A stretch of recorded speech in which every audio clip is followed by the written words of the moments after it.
Waste water को river से लिया जाता है through the network of pipe. तो उसको सबसे पहले बार्ज किंग चैम्बर में डालते हैं। तो जब बार्ज किंग चैम्बर में हम पानी को भेजते हैं तो उसमें पानी जो होता है पूरी तरह से स्क्रीन हो जाता है, यानी कि जितने भी बड़े पार्टिकल्स होते हैं like the gunny bag, polythene, leaves, way separate हो जाते हैं प्योर वाटर से।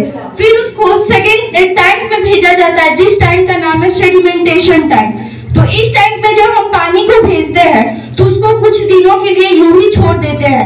जब उसको रेस्ट हम छोड़ेंगे तो जितने भी हेवी इनसॉल्युबल सॉलिड पार्टिकल्स है वे नीचे जाकर सेटल डाउन हो जाएंगे बॉटम ऑफ द कंटेनर। तो जिस कारण ये जो नीचे बैठा हुआ पार्टिकल्स है इसको सेडिमेंट्स कहते हैं, और इसका इस्तेमाल हम लोग बायोगैस बनाने में कर सकते हैं, नेचुरल मैन्योर में कर सकते हैं जो हमारे सॉइल की फर्टिलिटी को बढ़ा सकता है। तो फिर इस क्लियर वाटर को लोडिंग टैंक में भेज देते हैं। जब हम लोडिंग टैंक में भेजते हैं तो इसमें एलम डालते हैं। एलम इसलिए डालते हैं क्योंकि वो जितने भी फाइन पार्टिकल्स होते हैं उसको भी हेवी बना देते हैं, जिस कारण वो भी नीचे जाकर बैठ जाते हैं तो पानी और भी प्योर हो जाता है। फिर उसको हम फिल्ट्रेशन टैंक में भेजते हैं। फिल्ट्रेशन टैंक में जब हम भेजेंगे तो उसके अंदर चारकोल्स होंगे, सैंड्स होंगे, ग्रीड्स होंगे, पेपर्स होंगे, तो ये इसके जितने भी इम्प्यूरिटीज है उसको ट्रैप कर लेंगे। तो उसके बाद जो क्लियर वाटर होगा वो तो इम्प्यूरिटीज से फ्री हो गया है, लेकिन अभी भी उसमें कुछ माइक्रो जर्म्स बचे हुए हैं जो हमें डिजीज कॉज कर सकते हैं। तो इसलिए इसको हम फिर से